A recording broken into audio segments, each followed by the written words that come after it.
Welcome to State of Reform's virtual leadership series with some of healthcare's most thoughtful leaders. And now, the host of State of Reform, DJ Wilson. Senator, let me just say thank you for being here. Welcome to State of Reform. Good morning. Glad to be here. Thank you for having me back. Yeah. So before we jump into the slides and all that good stuff, let me just ask you how you're holding up and what this 6-month kind of COVID period with all of its ebbs and flows and ups and downs, what has this been like for you and your family? It's been, I think like for many people, extremely challenging, depressing, but also causing you to rethink a lot of things that might not have been working so well in your life before, and giving you a chance to look at things from a different perspective. And I think also raised everyone's awareness of some of the difficulties people might have been dealing with every day outside of COVID, because a lot of the harsh realities that people have lived with, that a lot of other people aren't aware of, are now visited upon all of us. So I think it's been very challenging, but also hopefully has a lasting effect on our empathy for other people, and on the importance of taking care of ourselves and those around us. Yeah. Well, let's jump right into it. I appreciate those opening comments. I think that's going to be a thread throughout these slides and throughout our conversation. Let's just start with the first slide. These are 4 that you have brought to the conversation and one that I've added. This first one is one that you have contributed about how Texas Medicaid fares in terms of meeting its mission. Why don't you walk us through this slide that you brought? Oh, can we go back one slide? Yeah. I don't think there it is. Yeah. And this comes from the Texas Medical Association, where they've laid out who Medicaid helps. You know, the green bars are who gets picked up by Medicaid expansion, but what I really want to look at is these blue bars. And we got to think about what the Medicaid program was to begin with. And it was the idea that we are going to help the most vulnerable people, those who are the poorest and least able to acquire health insurance and health care. Some form of health insurance and health care. That was the original mission, but it's a state federal program. And so states were able to set their own eligibility limits, requirements to participate in this program that's there designed to help the very, very poor. And you can see down there at the bottom, Texas at about 18%. That's 18% of the federal poverty level. And you got to appreciate what the federal poverty level is. It's not an average of estimates of what you can get by on. It's the lowest number. It's the number below which nobody thinks you can survive. So to qualify for Medicaid in Texas, you've got to make less than 1/5 of what everyone agrees is too little to survive on. It doesn't make much sense. And I bring that up and I wanted to highlight it here in this slide, because in the Medicaid expansion conversation today, much of the resistance, since most of the kind of numerical arguments, we'll discuss those later, but those have all been washed away. So a lot of the resistance is to say, hey, we just had a mission to provide for the very, very poor. We've already met that. Now you have some big bloated program to try to start handing it out to everyone else. And I want to say, you know what, in Texas anyway, Medicaid expansion is not about really, it's almost the only case when I don't like the words Medicaid expansion, because normally I do, because that's what we're doing. But it's expansion only in the sense that we're going back and fulfilling the original promise of Medicaid. We are going to pick up those very people who we didn't pick up in the first place. And I'm talking about everyone other than people who are disabled, elderly, or parents of young kids. If you don't have kids, you don't get Medicaid in Texas. If you do, you got to make 18% of the federal poverty level. So I really think it's not a question of big government or expansion. It's a question of fulfilling the original promise, and in so doing, helping people climb out of these adverse circumstances.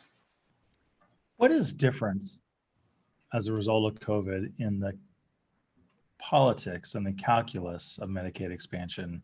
Why are things, do you think, a little different now, heading into the 2021 session a few months away, than they may have been a year ago about the politics of Medicaid expansion? Honestly, DJ, it's an accidental coincidence with our opening conversation, or our opening comments of, I don't know that people were really aware of how hard it is to be unemployed and without employer-sponsored health insurance. And COVID has come in and indiscriminately taken people out. People who were doing just fine, and now they're not. And so, whereas at one point it might have been easy to not encounter people who are struggling and decide that they're not there or that they're struggling because it's their own fault, and realize that life is unfair and luck comes in tidal waves and can wipe you out. And so we're all faced with the reality of hardship. And I think it's making people a little more empathetic and a little bit more understanding of the power of us all together, banding together to kind of buffer the blows of bad luck and help people get back on their feet. And how do you, I mean, we're going to talk about this a little more, but, for those folks that say, hey, this is a Republican state, Governor Abbott's not going to do Medicaid expansion, Lieutenant Governor Patrick won't support it in the Senate. How do you think things are shifting in regards to the specifics of the politics of the legislative session?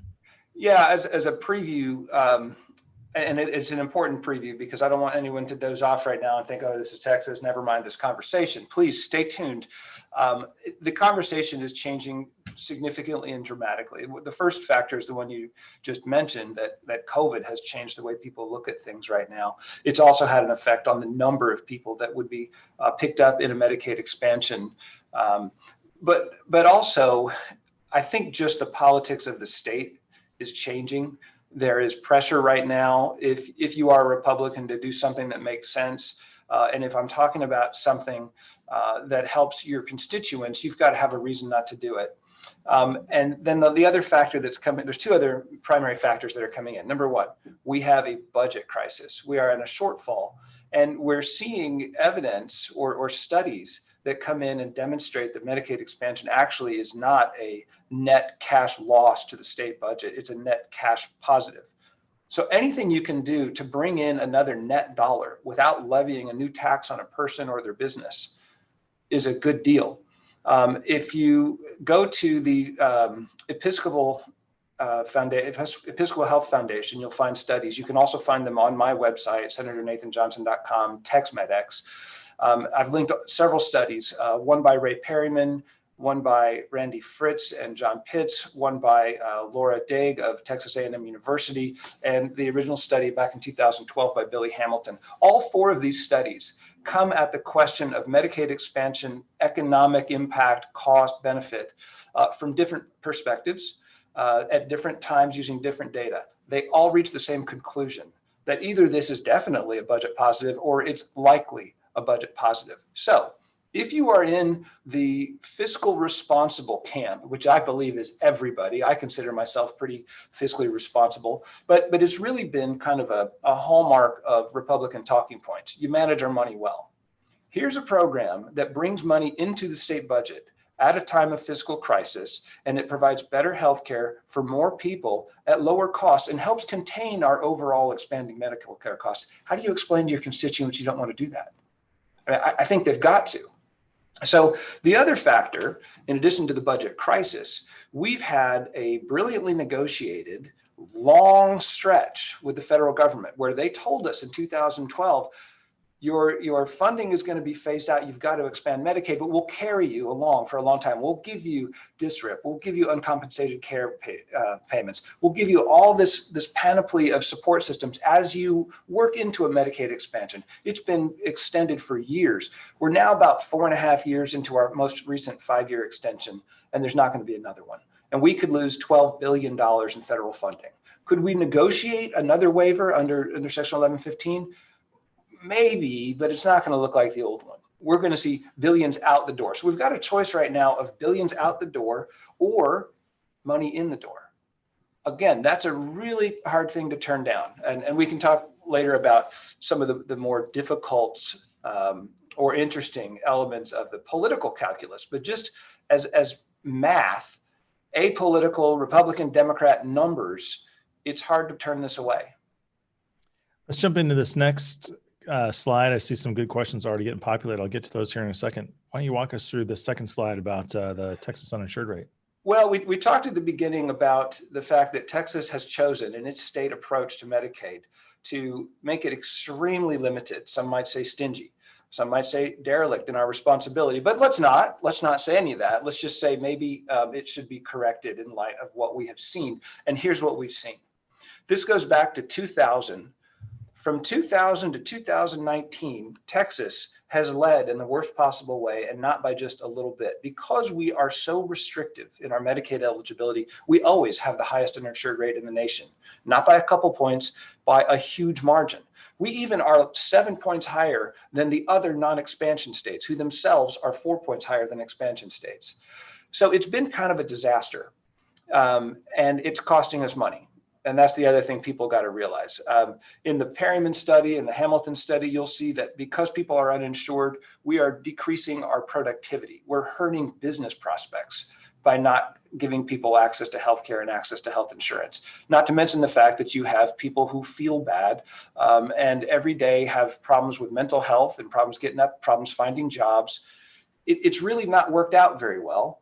And so I want to quote kind of the inverse of something Barry Goldwater said a long time ago. When I was a college kid, I was in a room and he told everybody that the conservative philosophy was to look back in time and see what worked and do it. Well, I'm going to flip that. Let's look back in time and see what didn't work and undo it. Okay, this isn't working. And this graph shows it. So let's fix it.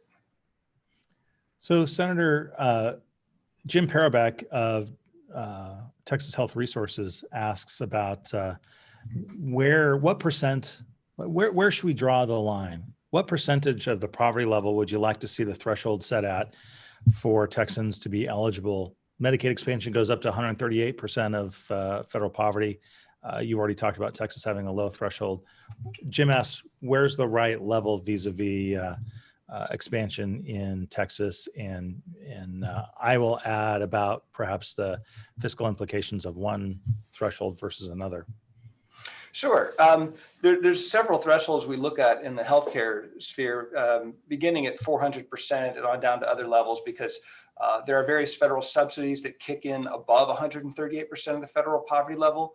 But up to 138% of the federal poverty level, we can pick up people under a Medicaid expansion program.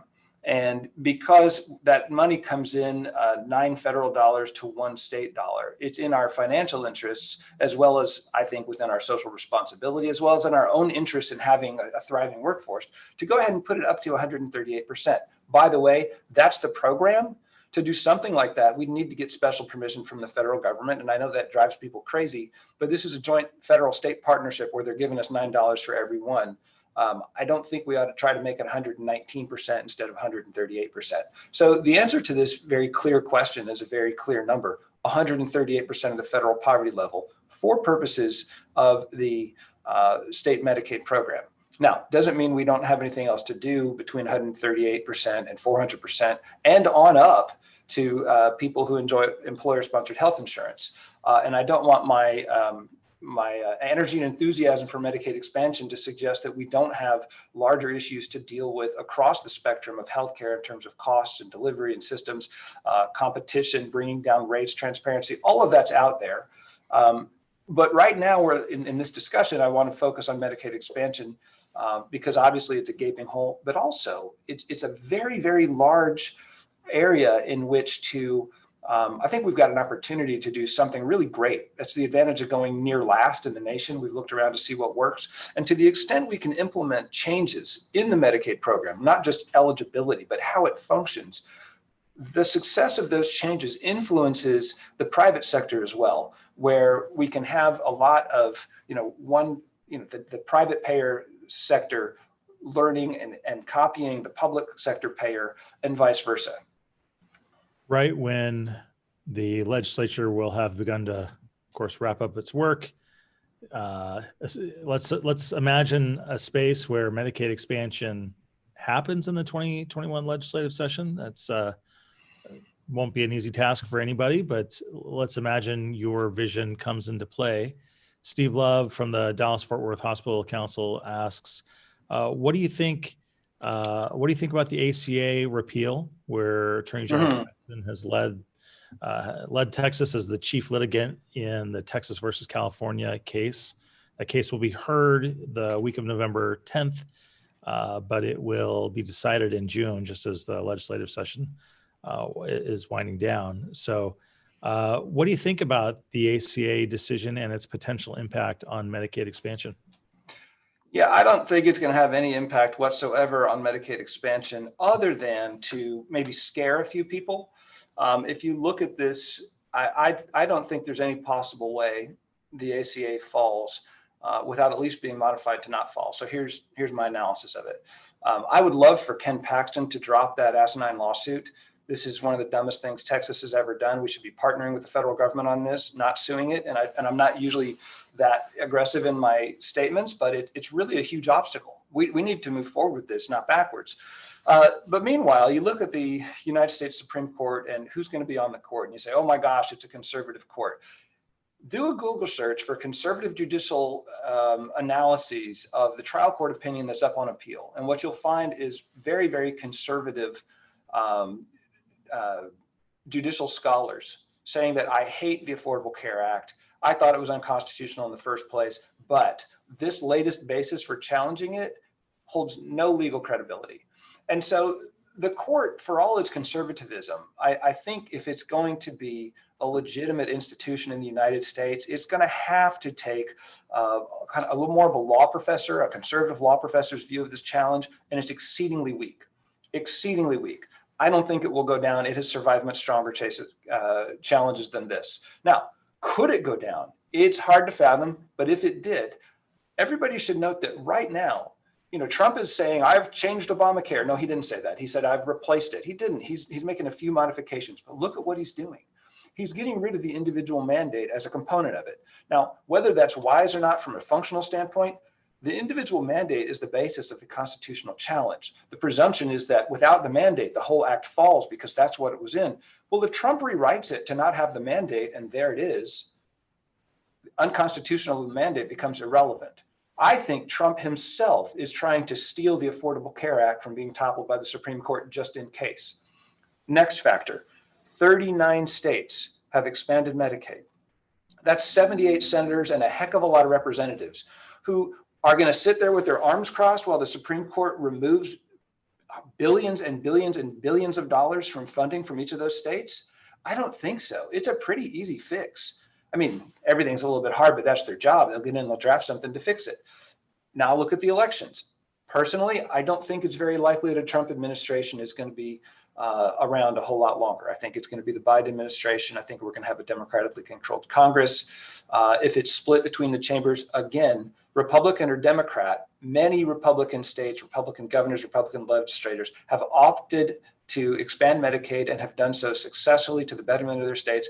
It's not going to fall, folks. It's part of our system. I think the ACA and Medicaid expansion is here to stay.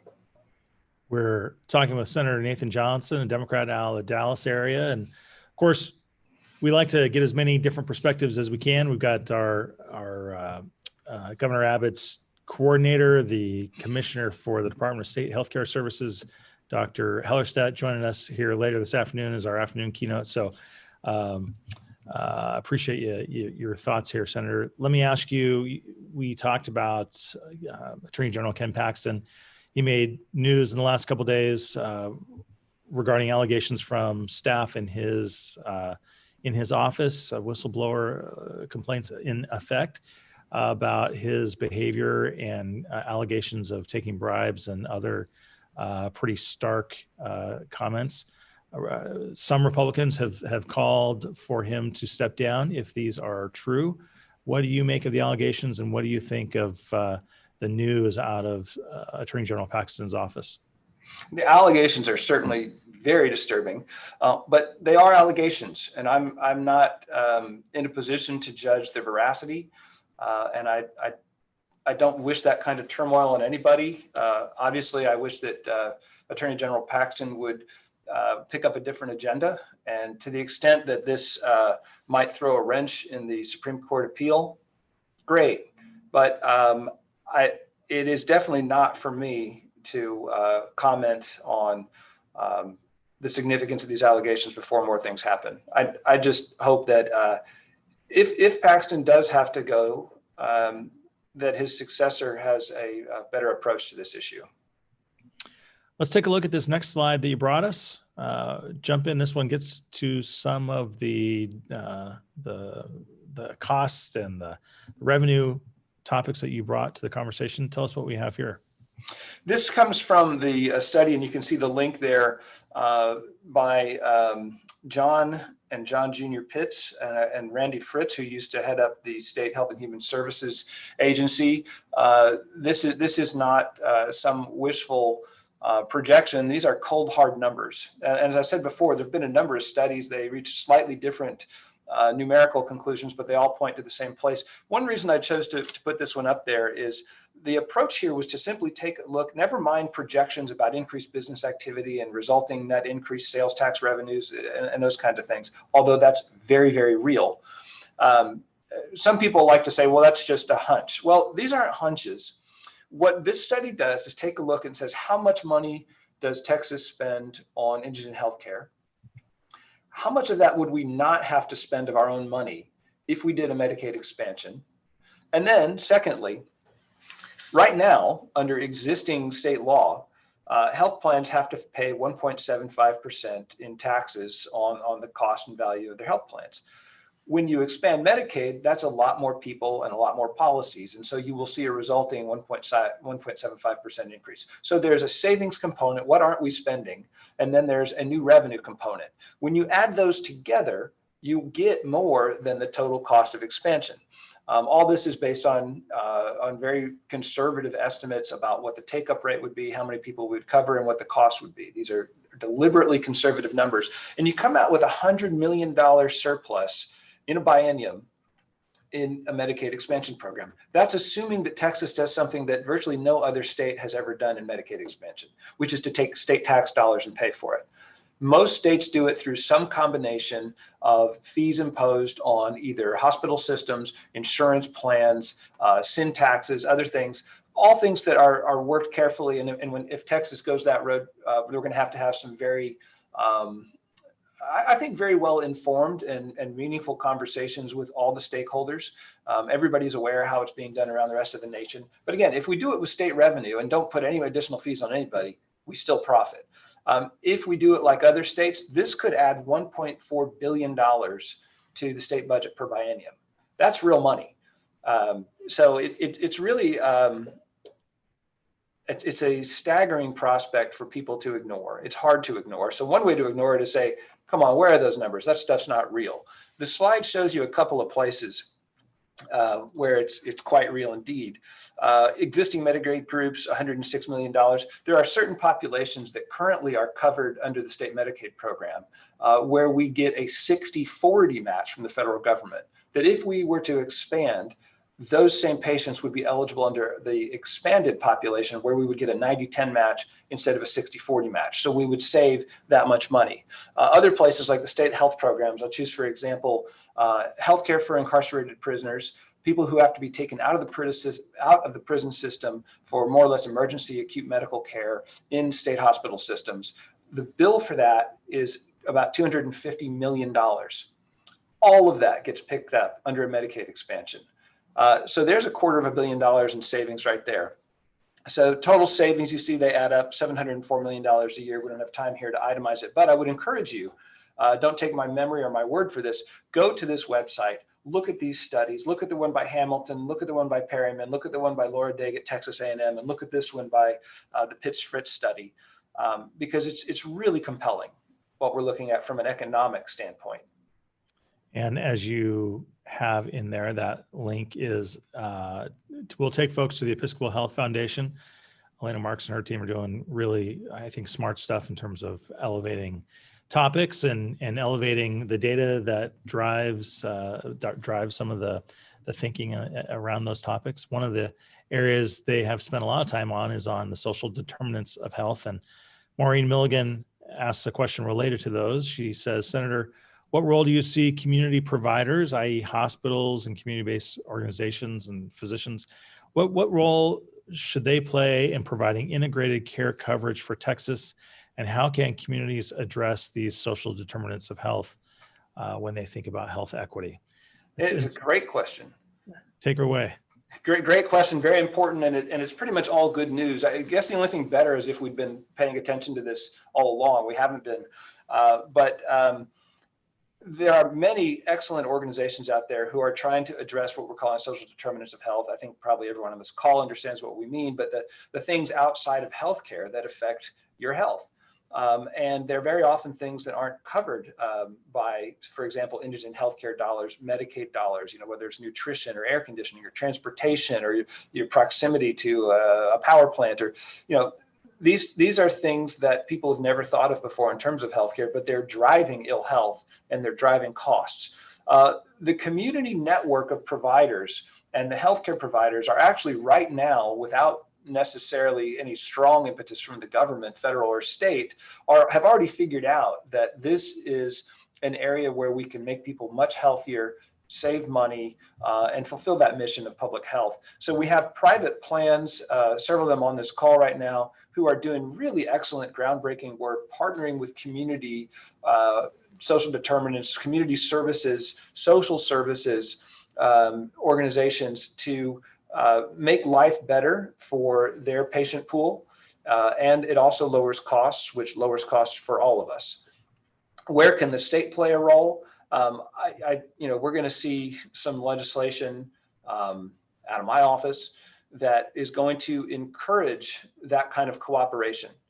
And the state contracts with providers, and we need to, there's already natural incentives just in terms of dollars for that kind of partnership, but the state needs to encourage it. And I believe that by going last, we've seen other states do things in this space that we can do hopefully better. There are others that are just running pilots, and we can run some pilots, but a lot of this work has already got very, very strong empirical support.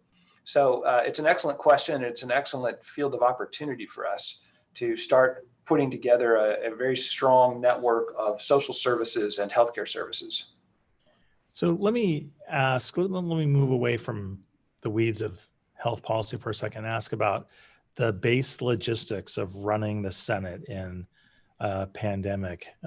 What are you hearing about, or what are senators being told about the logistics of running the next legislative session? What do you anticipate that looking like in terms of people coming and going and advocates being in the Capitol and you getting on the floor to vote? What are you hearing on that? It's a very active conversation at the moment. Kind of wish it had been a little more active earlier. We do still have some time. And there's not a definitive answer at the moment. There is division among people. There appears to be kind of a drifting consensus towards, get this, consulting experts about what would be the wisest course of action. There's very, very strong feeling, I think among all senators. Some things kind of follow along ideological lines, but the senators were elected to do a job, as were the state representatives. That job is to do the business of the people, and that does not mean coming in and passing a budget and going home. We feel very strongly that we need to go in and have a full session. It's not going to look like other sessions. There's no scenario under which you can imagine it looks like other sessions. Are we going to have throngs of people coming in to enjoy the Capitol? No chance. I mean, it's just not going to, I just don't see that happening. Are we going to have professional lobbyists in there to do the important work that they do? We'll see. What about witnesses testifying? Would it be invited testimony only, or will it be the general public gets to come in and testify and sign up that morning? I think what we're likely to see is a system of virtual testimony, perhaps mixed, kind of a hybrid system, the way there's a precedent set with the public school system, right?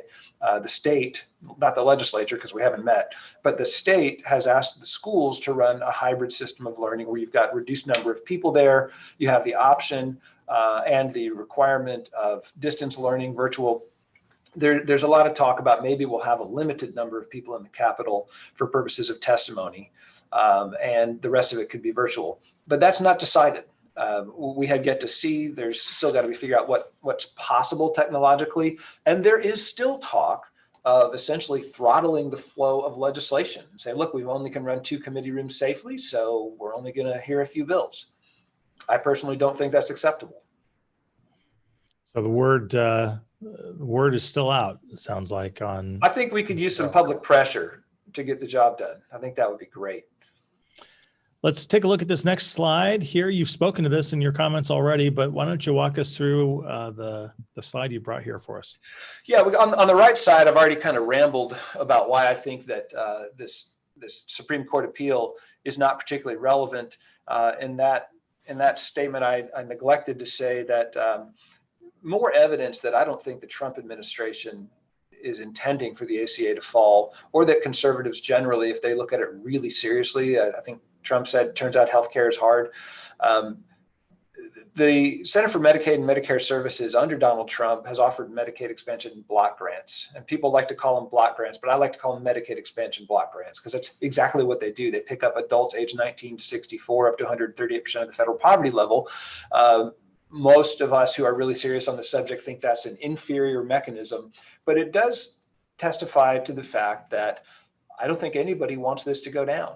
I mean, Trump's investing in it. So we can talk later or some other time about what exactly an expansion would look like, but I don't think it's going down. In fact, there are some members of Congress who are talking about restoring the 100% match. It's now down to 90-10. There is serious talk in Congress about trying to incentivize the holdouts, and you see the holdouts on this map in orange, to go ahead and proceed with Medicaid expansion. 100% match for a few years, and then it ratchets down. And I've heard people say, and then the government pulls the rug out from under you. No, it doesn't. It goes down to 90. Okay, we can handle that. It's amazing what people still believe on this subject. But the part of the slide that I haven't gotten to yet that I wanted to get to is look at that map. Wow, there's very little orange left. Even up there in Wisconsin, their state Medicaid program covers up to 100% of the federal poverty level. So they're sort of a little bit orangish blue, right?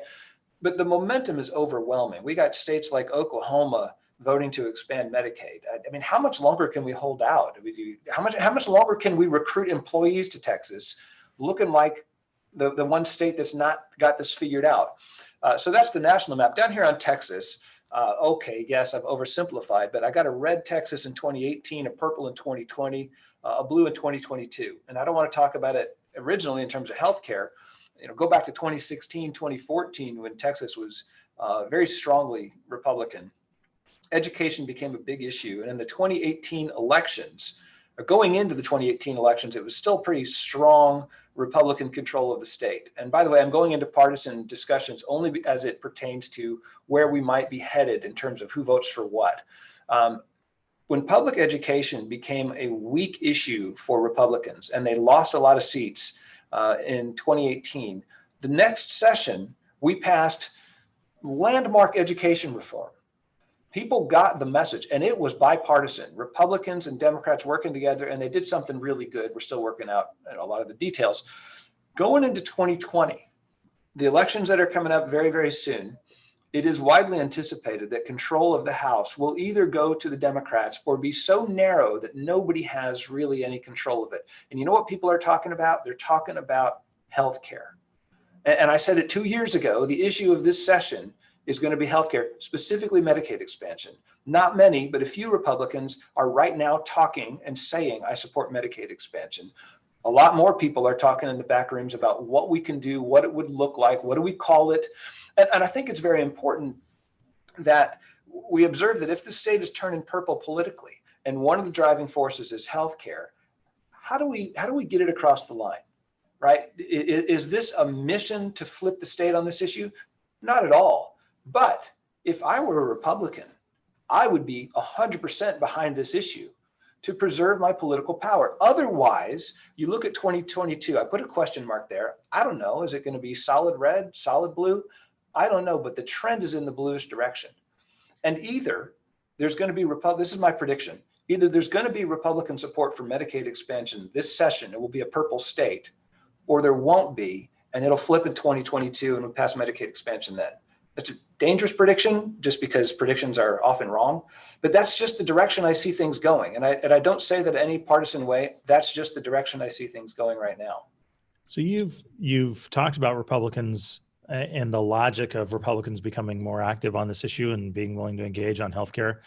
Lawrence Collins and of Amerigroup and Dave Tesmer of THR both ask similar questions about Republicans and Lawrence asks about the pathway for Republicans in the session. David asks about Senator Betancourt talking about how Medicaid expansion should be part of the debate in the 21 legislative session. You've already sort of spoken to those topics. Let me ask you, paraphrasing a little bit of David's question, about other specific members, other specific Republicans. Are you able to, you don't have to name names because sometimes it's best not to, but are there, other senators in the Republican caucus that, in the Senate that you think are ready to push on this, like Senator Betancourt? And are we getting to 16 votes? What are your thoughts there? I think we're a long ways from having 16 people that are going to stand up and vote for this. No, if we count the Democrats, we're not all that far. I think most Republicans in the Senate are looking at this issue. I'm quite certain they're looking at it differently. And I know I've had conversations with several of them. I've had conversations with members in the House. I know they're all looking at it differently. And they're looking for a way, quite understandably, to support something that in the past they haven't supported. And I think it's important for Democrats and the business community and the healthcare community to make it possible for somebody who has on record opposed Medicaid expansion in the past, support it right now and say, I'm not flip-flopping at all. I was right then. It was the wrong time. Now it's right for Texas because it's a different time, because we have COVID, because we have a budget crisis, because it's not some leap in the dark, right? Back then, who knew if Medicaid expansion would work? Well, now we've got the history of a couple of dozen states who've had it in place for many years and had good results. So you can be conservative and say, now I've got my evidence. And then the last thing is, because a lot of states have gone ahead and expanded Medicaid, including Republican-led states, it's not just a question of, hey, other Republicans can do it, we can. A lot of these other Republican states have modified their Medicaid programs with changes under an 1115 waiver that people would call conservative.